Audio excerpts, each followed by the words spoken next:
Hey guys, welcome back to the channel and welcome to a new guitar tutorial. What we're going to be tackling today is chord inversion. This is a technique that goes back hundreds of years, really to the dawn of Western music, so it's a tried and true technique. We're going to apply it to the guitar, and chord inversion just simply means reorganizing the notes of a chord. It makes a huge difference. So we're going to take some of our basic chords like our D and our A and our E, those kind of chords. We're going to invert them and hopefully give you guys some new and creative ways to play some chords. Without any further ado, grab your guitar and let's get going. Today I'll be using a PRS Silver Sky SE, cool little guitar. We're going to be starting off with a D major chord, so let's jump over and check it out. All right, let's start off with basic chord number one, the D major chord. You take a D note, an F sharp note, and an A note from the D major scale, you stack them and play them at the same time, and you've got your D major chord. And of course, playing in the key of D on guitar is a lot of fun because you can use all those little susses and nines, all those little color notes.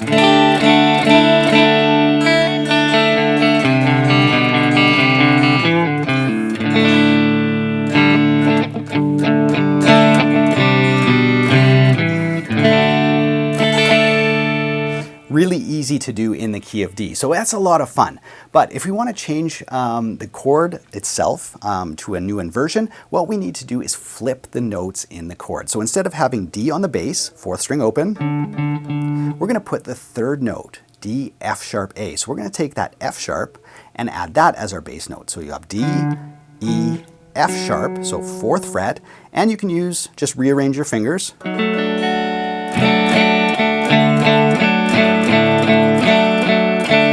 And that's the difference.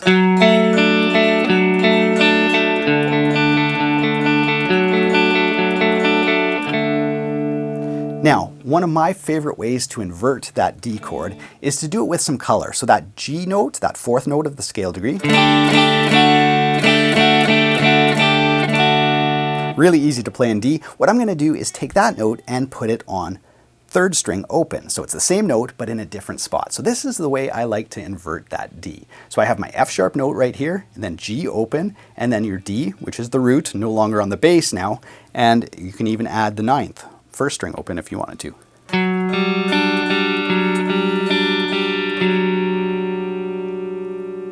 It's a very, very open sound, and because you have F sharp and then a G, a semitone note,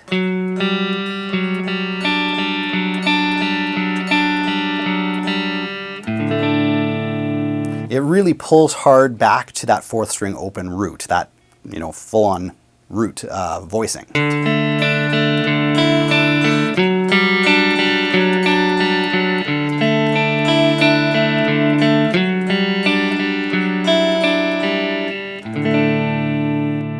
So that's the inversion. If you want, you can play it like this and just do like the full D version.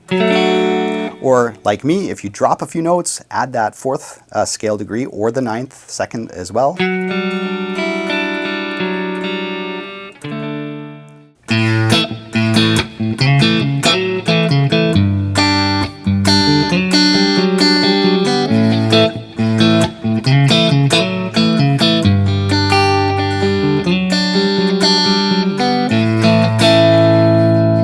Yes, our next chord is A major.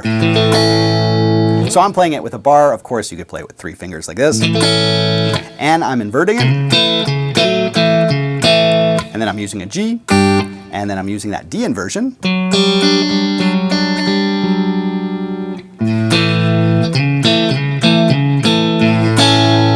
So that's another really great lick I use all the time, just like that D inversion. So I'm taking my A, C sharp, and E, which are the notes in an A chord.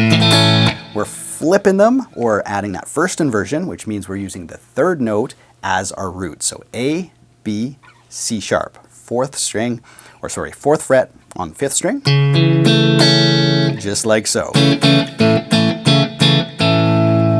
So another great little lick, and I like to slide into it. So just try that, just from one semitone down, just from the C to the C sharp there. And I'm using fourth position on the Strat here, or on the Silver Sky. And then you can add nice little bluesy licks. It's just perfect for adding that,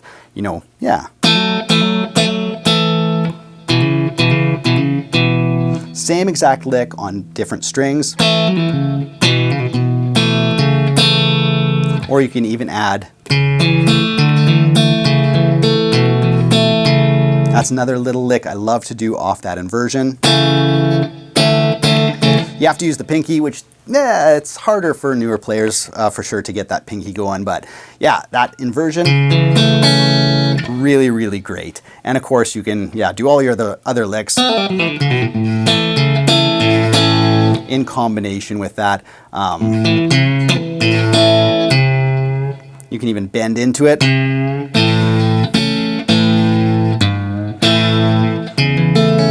Now this is great because using A-form bar chords is very common on guitar. So if I play my C major like this, well, inverting it is exactly the same as I just did.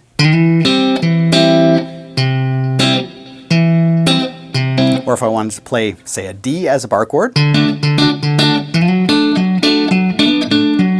those are all considered A-form bar chords, which means the inversion is going to look the same no matter where you play it on the guitar. So even if you wanted to play whatever, like a D flat or something like that.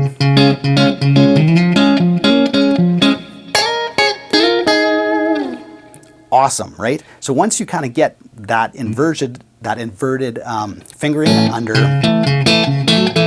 in your bag of tricks, well, you can use it anywhere on the guitar. So I would practice it in A because you don't have to do the bar. So if you're a new player, much, much easier not having to do the bar. So, but practice doing like a mini bar, right?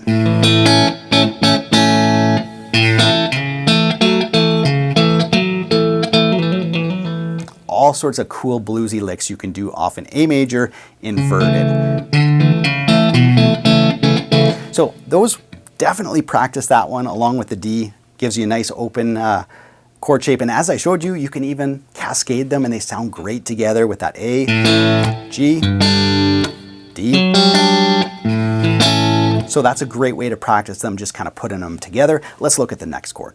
All right, our next basic chord is the G chord. We got to know how to invert in the key of G, very common key on the guitar. So here we go, G major. Now, to do a basic inversion, well, what we're going to do is take G, B, and D, and instead of putting G on the bass, we're going to put a B on the bass, that third scale degree. So here's the most basic way to invert. So there's our basic G chord right here. To invert it, we put the B on the bass, and of course that lends really nice to walking lines.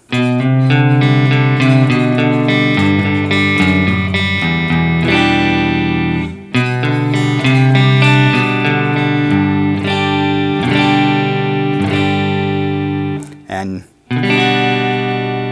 a G major 7 in an inverted state. Also very nice chord. I use this one all the time as well. So you can throw that one in your back pocket just as a throwaway. It's a great voicing as an inversion. But let's take a slightly different tack to this. So obviously we can do our inversion on the 6th string, just like we did in our A-form chord, right? Kind of sliding in. Well, we can do that with a G as well. So we're going to go up to a B, right? That third scale degree, so G, A, B.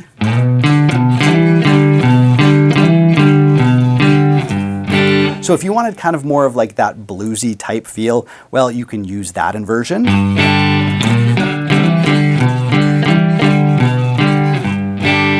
Or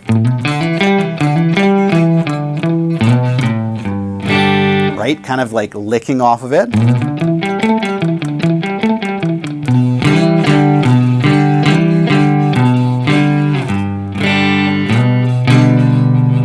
So that's another really easy way kind of to use it. Just it's the exact same fingering as.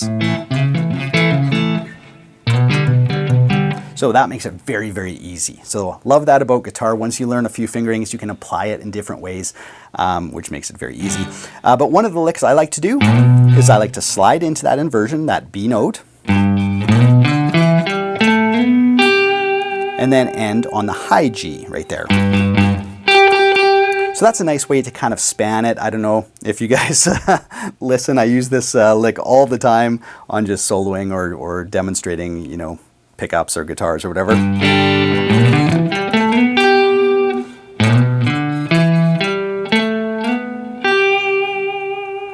So you can just kind of slow that down, pause it or whatever, but that's one way I like to use an inversion, is just basically a lick that takes you from low to high. It's interesting because it kind of takes you, you know, through a few of the notes and it ends up on a high one.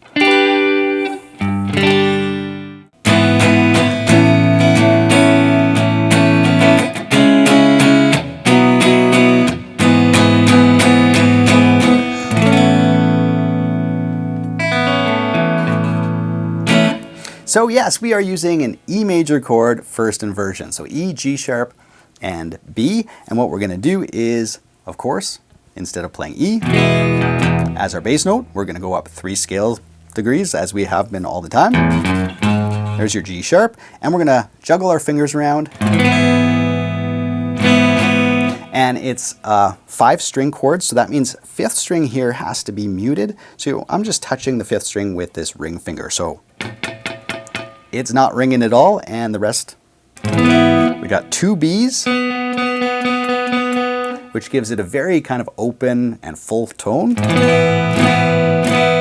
And then I was just going up to an A without the bar. So it's like as if you played an A bar chord, just taking the bar away.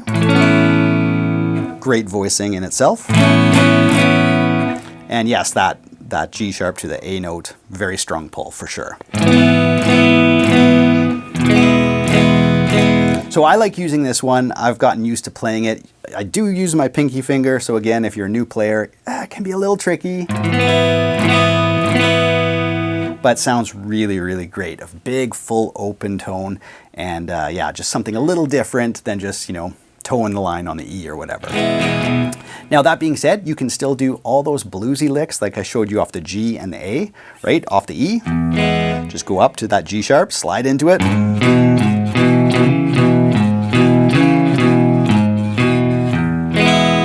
So that's great. You can still do the licks like I showed you. So, you know, there's a lot of different ways to use inversions, but this one is one of my favorite voicings. And of course, that's kind of the point of this video, just kind of showing you guys some of the things that I really resonate with and when it comes to inversions. So that's one of the great things about inversions. You can play them just as straight chords, as arpeggios. You can add a bluesy flair to them, or whatever kind of you know, style you're into.